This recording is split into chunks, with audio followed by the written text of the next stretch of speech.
Yes sir, welcome to the another chart revision. आज का topic है हमारा रिवीजन। मॉड्यूल में अगर देखा जाएगा तो अपील और रिवीजन को हमेशा एक साथ ही रखा जाता है। हालांकि वी ऑल नो ये दोनों अलग अलग टॉपिक है।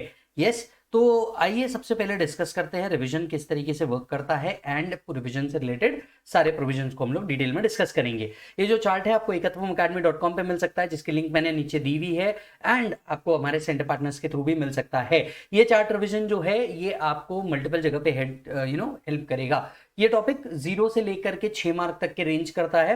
दो ही सेक्शन है, 263 एंड 264, जिसमें से मैक्सिमम नंबर ऑफ टाइम जो क्वेश्चन आता है वो 264 पे आता है रादर देन 263। ये मैक्सिमम टाइम की बात कर रहा हूं। हालांकि अगर मैं ट्रेंड एनालिसिस देखूं तो वो अल्टरनेटिवली पूछते रहते हैं, यस और नो। तो चलिए फिर शुरुआत करते हैं इस चार्ट रिवीजन की, एंड श्योर ये आपको जरूर वैल्यू ऐड करेगा। Let's start. अब अगर आप ध्यान से देखेंगे दोस्त, तो जैसी असेसमेंट कंप्लीट होता है, चाहे वो 143 में हो, 144 में हो, 147 में हो, एज द केस में भी, अगर आप असेसमेंट ऑर्डर से खुश नहीं है तो आपके पास बेसिकली दो रास्ते होते हैं। एक, या तो आप अपील रूट पे जाएं, जिसका हमने चार्ट रिवीजन ऑलरेडी अपलोड कर दिया है, आप देख लीजिए। और अगर आप मान लीजिए अपील रूट पे नहीं जाना चाहते तो आप रिवीजन रूट पे आ सकते हैं। अब रिवीजन के अंदर में दो सेक्शन है, एक है 263, एक है 264। 263 और 264 प्रैक्टिकली कैसे वर्क करता होगा, यहां पे मैंने एक मस्त आपको पिक्टोरियल रिप्रेजेंटेशन करके दिया है, जिससे आपको बहुत बेहतरीन तरीके से समझ में आएगा। इस चार्ट को चालू करने से पहले कुछ बेसिक बातें समझ लीजिए। 263 और 264 में बेसिक डिफरेंस क्या है। 263 डिपार्टमेंट स्यूमोटो करता है, यहां पे एसएससी का कोई रोल ही नहीं है, डिपार्टमेंट स्यूमोटो करता है, जिसके कारण ऑब्वियस सी बात है आपकी इनकम बढ़ेगी और आपकी टैक्स लायबिलिटी बढ़ेगी ही, बराबर है। जबकि 264 में आपको रिलीफ मिल सकता है, 264 में आपको जो रिलीफ है वो मिल सकता है। और इसकी सारी की सारी डिटेल कहां कवर होती है, एसएससी के पास कवर होती है। दैट इज, अगर एसएससी मान लीजिए असेसमेंट होने के बाद रिलीफ लेने के लिए आता है, तो वो रिलीफ कभी भी 263 में नहीं लेने आएगा, वो 264 के अंदर में लेने आएगा, क्योंकि 264 में उसको रिलीफ मिल सकता है। 263 में आपकी इनकम हमेशा बढ़ेगी, 264 में आपकी इनकम कम हो सकती है, लाइबिलिटी कम हो सकती है। तो क्या मैं इसे ऐसा भी कह सकता हूं, 263 is favouring the department whereas 264 is favouring the assessee. यही है, राइट। अब समझिए 263 वर्क कैसे करता होगा रियल लाइफ में, क्योंकि आप एक बार माइंड मैप कर लेते हैं बेटा तो मजा आ जाता है। और इंटरलिंकिंग ही वो चीज है जो मैं डीटी में सबको सजेस्ट करता हूं कि DT is all about interlinking, DT is all about solving. और अगर आप ये करते हैं तो आपको कोई नहीं रोक सकता। चलिए आते हैं क्या होता होगा। सबसे पहले एओ क्या करता होगा, असेसमेंट करता होगा। ये असेसमेंट या तो 143 में होती होगी, 144 में होती है, या 147 में होती होगी, एज द केस में भी। असेसमेंट होने के बाद क्या होता होगा, असेसमेंट रिपोर्ट बनती होगी। ये असेसमेंट रिपोर्ट उसके बॉस को जाती है, द बॉस इज सीआईटी, मतलब एओ का जो बॉस है वो कौन है, सीआईटी के पास। अब सीआईटी प्रैक्टिकली रिव्यू करता है, क्योंकि वो एक हायर अथॉरिटी है, जो भी उसकी सबऑर्डिनेट अथॉरिटी है उनका काम वो रिव्यू करता है। रिव्यू करने पे उसको पता चलता है कि भैया वो सारी रिपोर्ट चेक करता है कि क्या ऑफिसर से कुछ छूट तो नहीं गया, राइट। अगर उसने ये रिपोर्ट चेक ही नहीं करी तो मैटर यही खत्म हो गया, जो एओ ने किया वो फाइनल हो गया। लेकिन अगर मान लीजिए सीआईटी ने ये रिपोर्ट को चेक करा और रिपोर्ट को चेक करने के बाद उसको पता चला that there is something he has found prejudicial to the interest of revenue, अगर उसको लगा कि there is something prejudicial to the interest of revenue, तो ऐसे केस में 263 अप्लाई करके आपकी इनकम निकालेगा। अब आपके मन में सवाल उठेगा, ये prejudicial to the interest of revenue मतलब क्या। ऐसा कोई ऑर्डर एओ ने पास कर दिया जिससे इनकम टैक्स डिपार्टमेंट को नुकसान हो रहा है, जो नहीं होना चाहिए था, prejudicial to the interest of revenue. तो जैसे उसने असेसमेंट की, असेसमेंट रिपोर्ट निकाली, ये असेसमेंट रिपोर्ट की एक कॉपी सीआईटी के पास भी जाती है और सीआईटी इसे चेक करता है कि क्या उसने जो सही किया वो जो उसने किया वो सही किया या नहीं। मान लीजिए अगर उसको ऐसा लगा कि एक ऑर्डर पास हुआ है which is prejudicial to the interest of revenue, तो ऐसे केस में सीआईटी 263 अप्लाई करके इस ऑर्डर को रिवाइज कर देता है। और ऐसे केस में रिवीजन ऑर्डर आपको निकलता है, जिसमें आपका सम पेबल आ सकता है या रिड्यूस रिफंड हो सकता है, as the case may be. Yes और नो। ये ऑर्डर आपको अगर पसंद आ गया, जो भी अमाउंट दे रहे हैं पे करो, पूरा असेसमेंट यही खत्म। पर अगर आपको ये ऑर्डर पसंद नहीं आया तो इसके खिलाफ आप क्या कर सकते हैं, 263 के खिलाफ आप कोई हायर अथॉरिटी में जा सकते हैं, आंसर इज यस। 263 के ऑर्डर के खिलाफ आप आईटीएटी में जा सकते हैं। 263 के ऑर्डर के खिलाफ आप कहां जा सकते हैं, आईटीएटी में जा सकते हैं, that is income tax appellate tribunal के पास जा सकते हैं। तो चलिए वापस से एक बार 263 कैसे वर्क करता होगा। एओ पहले असेसमेंट करता होगा, असेसमेंट करने के बाद असेसमेंट ऑर्डर का एक कॉपी सीआईटी को देता होगा। सीआईटी ने नहीं चेक किया, मैटर यहीं खत्म। सीआईटी ने चेक किया तो वो चेक करेगा is it prejudicial to the interest of revenue, अगर होगा तो जो ऑर्डर एओ ने पास किया था वो उसको चेंज कर देगा और आपकी लाइबिलिटी निकालेगा। आपको पसंद है पेकर खत्म कर दे, आपको पसंद नहीं है तो ऐसे केस में आप आईटीएटी में जा सकते हैं। क्लियर है मालिक। अब समझते हैं कि क्या होगा, यानी सीआईटी 263 में डिपार्टमेंट स्यूमोटो ये केस को ओपन करेगा। आपकी इनकम ऑब्वियस की बात है बढ़ेगा, क्योंकि डिपार्टमेंट ओपन कर रहा है। कब तक के पॉसिबल है सर? 2 इयर्स तक के पॉसिबल है, राइट। क्या इसके खिलाफ अपील हो सकती है? यस सर, इसके खिलाफ अपील हो सकती है। और यहाँ पे doctrine of partial merger affirm है। याद करके देखिए डॉक्ट्रिन ऑफ पार्शियल मर्जर क्या था, कि अगर कोई मैटर अपील में डिसाइड हो चुका है तो फिर वो मैटर का क्या नहीं हो सकता? रिविजन नहीं हो सकता। याद आ रहा है आपको? तो यहाँ पे doctrine of partial merger affirmed है। अब ये समझते हैं कि 264 कैसे वर्क करता होगा, है ना। 264 में रिलीफ किसको मिलता है? एसएससी को मिलता है, या एसएससी को मिल सकता है, ऐसा भी कहना ठीक है। ठीक है, तो देखिए एसएससी को जब भी ऐसा लगता है कि उसके साथ गड़बड़ हुई है, वो क्या कर सकता है? One of the route apart from going to appeal is revision. तो एसएससी अपना रिटर्न फाइल करेगा डिपार्टमेंट के, रिटर्न के बाद में अकॉर्डिंगली डिपार्टमेंट ने क्या कर दी? असेसमेंट कर दी, असेसमेंट ऑर्डर निकाला। एसएससी फील अग्रीव्ड, ही मे चूज अपील, रिविजन और रेक्टिफिकेशन। अकॉर्डिंगली क्या होगा? उसने अगर रिवीजन चूज किया तो सीआईटी में रिड्यूस द लाइबिलिटी। अब अगर आप यहाँ पे ध्यान से देखेंगे, मैं यहाँ पे मे लिख रहा हूं। मैं क्या लिख रहा हूं दोस्त? मैं यहाँ पे मे रिड्यूस द लाइबिलिटी लिख रहा हूं। मतलब जरूरी नहीं है वो ये करेगा, कर सकता है, पावर दिया है 264 के अंदर में। Are you getting the point? यानी कुल मिलाकर के अगर कहा जाए तो 264 स्यूमोटो भी हो सकता है और एसएससी के एप्लीकेशन पे भी हो सकता है। मैनी ऑफ द टाइम ये एसएससी के एप्लीकेशन पे ही होता है, राइट। इनकम टैक्स में आपका रिड्यूस भी हो सकता है, इनकम आपकी बढ़ भी सकती है, दोनों ऑप्शन अवेलेबल है। मैक्सिमम 1 ईयर के अंदर में करना पड़ता है और इसके खिलाफ कोई अपील पॉसिबल नहीं है। यहाँ पे 264 क्या किया है? अफर्म किया है। अब ये डॉक्ट्रिन ऑफ टोटल मर्जर क्या किया गया है? अफर्म किया गया है। आगे डिस्कस करेंगे इसे और ज्यादा, राइट। पहले आपको ये समझ में आ गया कि एग्जैक्टली ये वर्क कैसे करता होगा, माइंड फ्रेमिंग हो गया पूरा का पूरा। एक बार इसे रिवाइज कर लो, फिर बढ़ते आगे। चलिए तो बढ़ते आगे, अब आते हैं सेक्शन 263 के ऊपर। 263 इज रिवीजन बाय सीआईटी। अब देखिए क्लियर लिखा है, सीआईटी खुद होकर के रिवाइज कर सकता है।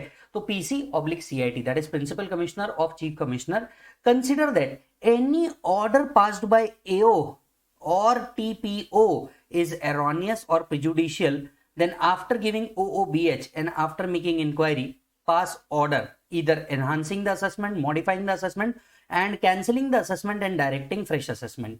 Yes, तो कभी भी सीआईटी को लगता है, पीसीआईटी को ये लगता है कि जो ऑर्डर एओ ने पास किया है या टीपीओ ने पास किया है, यहाँ पे point to be noted, TPO के पास किए हुए ऑर्डर को भी 263 में रिवाइज किया जा सकता है। तो एओ ने कोई ऑर्डर पास किया या टीपीओ ने कोई ऑर्डर पास किया है which is erroneous and prejudicial to the interest of revenue. अब देखिए अगर सिर्फ एरोनियस होता तो सेक्शन 154 में ठीक हो सकता था, सिर्फ प्रिजुडिशियल होता तो 147 में भी आपका रीअसेसमेंट किया जा सकता था। जिस ऑर्डर में एरोनियस एंड प्रिजुडिशियल दोनों हो वो 263 के अंदर में आ सकता है। अगर आप डायरेक्ट पढ़ेंगे तो ये एंड के जगह वर्ड आपको लिखेगा इन सो फार एज प्रिजुडिशियल। यस, हालांकि इसके ऊपर सुप्रीम कोर्ट जजमेंट्स भी है कि इन सो फार एज को हम एंड रीड करेंगे। तो अगर कोई भी ऑर्डर जो एओ ने पास किया या टीपीओ ने पास किया है वो एरोनियस भी है and prejudicial to the interest of revenue भी है, तो ऐसे केस में after making inquiry and giving OOBH आपकी ऑर्डर को क्या किया जा सकता है, आपकी लाइबिलिटी को क्या किया जा सकता है, एनहांस किया जा सकता है, आपके असेसमेंट को मॉडिफाई किया जा सकता है, आपके असेसमेंट को कैंसिल करके एक फ्रेश असेसमेंट का ऑर्डर इशू किया जा सकता है। याद रखिए ये जो फ्रेश असेसमेंट का ऑर्डर है ऐसा सीआईटी दे सकता है, सीआईटी अपील नहीं दे सकता। कम ऑन वंस अगेन, ये जो डायरेक्टिंग फ्रेश असेसमेंट है ये ऑर्डर सिर्फ सीआईटी दे सकता है, सीआईटी अपील नहीं दे सकता except in case of 144 best judgment assessment with effect from 1/10/2024। याद आ रहा है आपको, राइट? अच्छा जी, सो एओ क्या कर सकता है, एओ के पास भी 3 पावर है और टीपीओ के पास भी कितने पावर है, 3 पावर है। तो एओ के पास भी 3 पावर है, टीपीओ के पास भी 3 पावर है, जो मोटे मोटे तौर पे सेम है। ठीक है सर, अब हम मानते हैं कि भैया आपने कहा एरोनियस होना चाहिए और प्रिजुडिशियल टू इंटरेस्ट होना चाहिए। सर ये तो समझ में आ जाता है, प्रिजुडिशियल टू इंटरेस्ट ऑफ रेवेन्यू का मतलब है कि भैया डिपार्टमेंट को इससे नुकसान हो रहा है। What do you mean by erroneous? हम कब मानेंगे कोई ऑर्डर एरोनियस है या डीम्ड एरोनियस है? तो इसको डिफाइन किया गया है एक्सप्लेनेशन 2 के अंदर में, जो कहता है एक ऑर्डर को हम डीम्ड एरोनियस मानेंगे if the order is passed without making inquiry verification which should have been done. आपने कोई ऑर्डर पास कर दिया है जिसमें आप लोगों ने कोई इंक्वायरी नहीं करी, कोई वेरिफिकेशन नहीं किया, या जो इंक्वायरी और वेरिफिकेशन था ये सही तरीके से नहीं हुआ था, तो ऐसे केस में उस ऑर्डर को डीम्ड एरोनियस माना जा सकता है। The order is passed allowing any relief without inquiry into the claim. आपने रिलीफ प्रोवाइड किया जबकि आपने एक्चुअल क्लेम लिया ही नहीं, आपने एक्चुअल क्लेम चेक ही नहीं किया। Let me give an example. SSC ने 80C में पूरा 1,50,000 रुपीज क्लेम कर लिया था से LIC बोल करके। डिपार्टमेंट ने भी ध्यान नहीं दिया, असेसमेंट कर दिया कि हाँ 1.5 लाख रुपए तो ले लिया होगा। CIT ने बोला एक काम करो, LIC की रिसीट्स मंगाओ। एसएससी के पास LIC की रिसीट्स ही नहीं और कोई और डिडक्शन की कोई भी रिसीट नहीं। अब यहां पे देखिए क्या हो रहा है, यहां पे उसने 1,50,000 क्लेम कर दिया जो असेसमेंट में छूट गया था, और CIT ने देखा कि भैया आपने क्या कर दिया है, कोई बेनिफिट ले लिया है, रिलीफ ले लिया है without inquiry into the claim. ऐसे केस में 263 लगा करके वो आपकी इनकम को एनहांस कर देगा। Third, the order has been made, the order has not been made as per the order of CBDT। CBDT समय समय पे ऑर्डर निकालता है सेक्शन 119 में, ये ऑर्डर को फॉलो न करते हुए आपने अपना डिफरेंट ऑर्डर पास कर दिया है। फॉर एग्जांपल CBDT ने बोला था particular expenses A is not allowed as deduction, आपने A को अलाउ कर दिया, ये चीज CIT ने पकड़ ली, ऐसे केस में आपको ऑर्डर रिवाइज कर देगा। Fourth, the order has not been passed as per the high court और सुप्रीम कोर्ट। मान लीजिए कोई ऑलरेडी जजमेंट आ चुका है हाई कोर्ट या सुप्रीम कोर्ट का, this expenses is not allowed, AO ने क्या कर दिया, वो एक्सपेंसेस अलाउ कर दिया एसएससी को। यहाँ पे तो erroneous भी हो गया और प्रिजुडिशियल टू इंटरेस्ट ऑफ रेवेन्यू भी हो गया। तो ऐसे केस में क्या किया जाएगा, 263 वापस ओपन किया जाएगा। तो चलिए वापस से, whenever there is an order passed by AO और TPO and it is erroneous and prejudicial to the interest of revenue, आपकी लाइबिलिटी को एनहांस किया जा सकता है, आपके असेसमेंट को मॉडिफाई किया जा सकता है, असेसमेंट को कैंसिल करके फ्रेश असेसमेंट डायरेक्ट किया जा सकता है। कब एक ऑर्डर एरोनियस होगा, 4 केसेस में। Order order is pass without making inquiry, relief is given without inquiry, third order of CBDT is not followed, fourth high court supreme court judgment. ठीक है सर।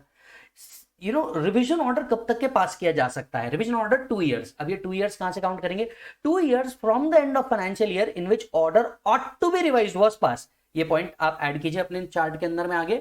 2 इयर्स हम लोग डायरेक्ट बोलते हैं, 2 years from the end of financial year in which order ought to be revised was passed. अब ध्यान से समझिएगा, फाइनेंशियल ईयर 24-25 के अंदर में एक ऑर्डर आपने पास किया, इसका रिवीजन कब तक के हो सकता है, फाइनेंशियल ईयर एंड 25, वहां से 2 साल 2027, 31 मार्च 2027 तक के वो ऑर्डर को क्या किया जा सकता है, 263 में रिवाइज किया जा सकता है। यस। CIT अपील के पावर यहां पे लिखे हैं, याद रखिए CIT अपील के पावर, वो रिड्यूस कर सकते हैं, कंफर्म कर सकते हैं।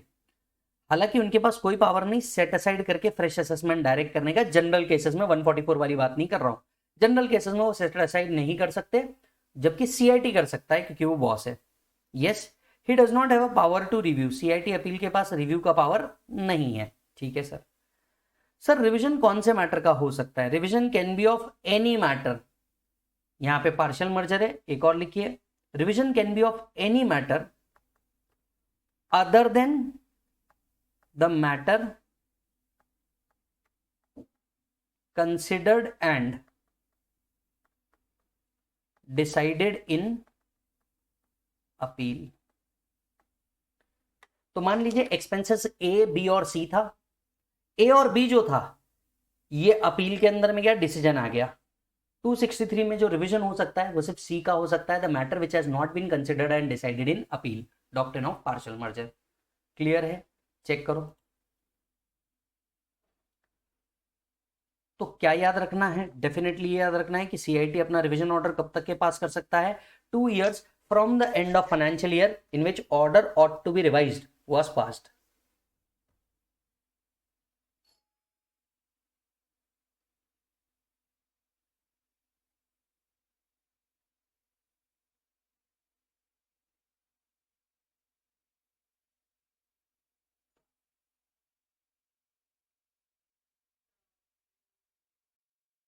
चलिए नेक्स्ट सेक्शन चालू करते हैं। Next section is 264। 264 में हम अदर रिवीजन की बात कर रहे हैं, revision other than the order under section 263।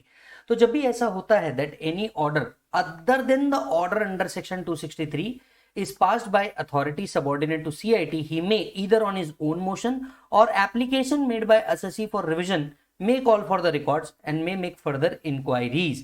तो क्या हो सकता है सर, 264 sumoto भी हो सकता है and on application भी हो सकता है। yes, under section 264 only the order of AO can be revised and not an intimation। अब यहां पे जो बोला जा रहा है, ये क्या बोला जा रहा है, जो AO का ऑर्डर है वो रिवाइज किया जा सकता है, इंटीमेशन की रिवीजन की बात नहीं हो रही है। अब अंडरस्टैंड कीजिएगा, यहां पे इसका इंटरप्रिटेशन जो है ये थोड़ा सा अलग है, मैं आपको बता देता हूं। In order to not dilute the interpretation, आप इसको एज ऑफ नाउ कट कर दीजिए, यहां पे सिर्फ ये लिखिए the order of AO can be revised, ठीक है। CIT under section 264 can declare the assessment as void ab initio. Under section 264 ये void ab initio भी क्या कर सकता है, डिक्लेयर कर सकता है। Yes, no order under section 264 can be passed which is prejudicial to assessee. ऐसा कोई भी ऑर्डर पास नहीं किया जा सकता जो assessee को डिसफेवर कर रहा हो, मतलब 264 में उसकी लाइबिलिटी इंक्रीज नहीं हो सकती। हाँ, वो भले ही कंफर्म कर दे पर इंक्रीज नहीं हो पाएगी। CIT cannot revise under 264 till the time limit for completion of appeal is not over और assessee has given up the right to appeal। अब इसके ऊपर मल्टीपल टाइम क्वेश्चन पूछा है, क्वेश्चन क्या होता है मैं आपको बताता हूं। देखिए CIT के पास आप 264 में कब तक के जा सकते हो, विद इन 1 ईयर के अंदर में आप जा सकते हो from the date of order. From the date of order आप कभी भी जा सकते हो, ये चीज यहां पे लिखी है। The assessee can make an application within 1 year from the communication of order। जैसे आपको ऑर्डर आया, आप ऑर्डर के अंदर में 1 साल में कभी भी जा सकते हो। अब कितने तेजस्वी लोग थे भारतीय, पूछो कैसे। वो ऐसे सर कि लोग क्या करते थे कि एक तरफ तो जैसे ऑर्डर आया पहले 30 दिन के अंदर में कहां जाना होता था, अपील में जाना होता था। इधर पहले 30 दिन में अपील चल जाते थे और एट द सेम टाइम एक एप्लीकेशन किधर मार देते थे, रिवीजन में मार देते थे। अब लॉजिक क्या था, या तो आप अपील में जा सकते हो या तो आप रिवीजन में जा सकते हो, दोनों जगह जा नहीं सकते। अब इस बात को इंश्योर कैसे किया जाए, लॉ ने इस बात को इस तरह से इंश्योर किया कि CIT जब तक के कोई टाइम लिमिट 1 मंथ कंप्लीट नहीं हुआ कोई एप्लीकेशन को एक्सेप्ट ही नहीं करेगा, या तो assessee एक्सप्रेसली लिख के ना दे दे कि भैया मैं अपील में जाने ही नहीं वाला, तब तक के वो कोई भी एप्लीकेशन को एक्सेप्ट नहीं करेगा। मतलब प्रैक्टिकली स्पीकिंग ऑर्डर पास होने के 30 दिन के बाद ही वो कोई भी एप्लीकेशन एक्सेप्ट करेगा, और 30 दिन से पहले भी वो कोई एप्लीकेशन एक्सेप्ट कर सकता है, लेकिन वहां पे फिर एक्सप्रेसली लिखा होना चाहिए that I am waving off my right to file an appeal. So CIT cannot revise under section 264 till the time limit of completion of appeal, that is 30 day, is not over or assessee has given up the right to appeal. तब तक हम कोई भी application को क्या नहीं कर सकते, एक्सेप्ट नहीं कर सकते। तो 264 के तहत इधर सुमोटो और एप्लीकेशन मेड CIT क्या कर सकता है, रिवीजन ऑर्डर पास कर सकता है एज इट डीम फिट। वो जितना चाहे वैसा ऑर्डर पास कर सकता है। यहां पे ऑर्डर रिवाइज किए जाते हैं, यहां पे वो किसी भी ऑर्डर को, किसी भी असेसमेंट को वॉइड एब इनिशियो भी डिक्लेयर कर सकता है। हालांकि 264 में ऐसा कोई ऑर्डर पास नहीं हो सकता which is prejudicial to the interest of assessee, right. Next, आपको कब तक के 264 में अप्लाई करना है, आपको एप्लीकेशन करना है 264 में within 1 year from the date of order. हालांकि अगर असेसमेंट अगर अपील फाइल करने का टाइम लिमिट अब तक खत्म नहीं हुआ है and you have not given up the right to file the appeal, तब तक कि आप कोई भी एप्लीकेशन एक्सेप्ट नहीं करेंगे। क्या ये रिवीजन करने के लिए कोई फीस लगती है? यस सर, आप साथ साथ में लिख सकते हैं। अगर आप 264 में रिवीजन एप्लीकेशन कर रहे हैं, इसके लिए फीस लगती है, फीस इज ₹500। बताइए, आपने एप्लीकेशन दे दिया, कब तक के ऑर्डर पास होगा, कब तक के ऑर्डर पास होगा? देखिए, अगर सुमोटो रिवीजन हो रहा है तो it must be done within 1 year from the date of order. अगर सुमोटो रिवीजन हो रहा है, it must be done within 1 year from the date of order. अगर एसएससी ने एप्लीकेशन किया है तो ऐसे केस में 1 year from the end of the financial year in which application is made. तो जिस साल आपने एप्लीकेशन की, उस फाइनेंशियल ईयर एंड से 1 साल के अंदर में वो कभी भी ऑर्डर पास कर सकते हैं। तो सुमोटो डेट ऑफ ऑर्डर से 1 ईयर के अंदर में कभी भी अगर आपका एप्लीकेशन आया है तो एप्लीकेशन जिस फाइनेंशियल ईयर में आया, उस फाइनेंशियल ईयर एंड से 1 साल के अंदर में कभी भी रिवीजन ऑर्डर को क्या किया जा सकता है, पास किया जा सकता है। क्लियर है मालिक? एक बहुत इंपॉर्टेंट, मतलब देखो इस पर्टिकुलर पार्ट पे ये इंपॉर्टेंट है टाइम लिमिट, दूसरा ये इंपॉर्टेंट है doctrine of total merger. Section 264 में doctrine of total merger affirm किया गया है। सेक्शन 264 में doctrine of total merger affirm किया गया है, जिसका मतलब क्या है प्लीज समझिए। मान लीजिए असेसमेंट के अंदर में ए, बी और सी 3 एक्सपेंसेस को डिसअलाउ किया है, बराबर है। ए और बी को लेकर के आप अपील में चले गए, सी का रिवीजन यहां नहीं हो सकता 264 में, यहां टोटल मर्जर अफर्म्ड है। तीनों में से अगर एक मैटर के लिए भी अपील में चले गए तो कोई भी मैटर रिवीजन में नहीं आ सकता। समझ में आ रही है बात? ऐसा 263 में नहीं था। 263 या 154 दोनों जगह पार्शियल मर्जर अफर्म था। 263 या 154 दोनों जगह पार्शियल मर्जर अफर्म था। वेर इन ए और बी के लिए आप अपील में गए तो सी के लिए आप क्या करवा सकते हो, रिवीजन करवा सकते हो या रेक्टिफिकेशन करवा सकते हो, वो पार्शियल मर्जर था। जबकि टोटल मर्जर कहता है अगर एक भी मैटर के लिए अपील में चले गए तो कोई भी मैटर के लिए फिर आप रिवीजन में नहीं आ पाओगे। So revision under 264 is not possible if appeal has been filed to CIT appeal. यहां पे क्या अफर्म्ड है? टोटल मर्जर अफर्म्ड है। देखिए जनरली रिवीजन कितने समय में होगा? सुमोटो है तो 1 ईयर, और एप्लीकेशन है तो जिस फाइनेंशियल ईयर में एप्लीकेशन आई उस फाइनेंशियल ईयर एंड से 1 साल के अंदर में आपका रिवीजन हो जाता है। लेकिन अगर ये रिवीजन करने का ऑर्डर कोर्ट या ट्रिब्यूनल से आया है तो इस ऑर्डर को पास करने का कोई टाइम लिमिट नहीं है। सो एक 9th पॉइंट में चाहता हूं आप ऐड करें, no time limit to revise the order to give effect to the order of court of tribunal. There is no time limit to revise order to give an effect to give an effect to the order of court or tribunal. Is that done?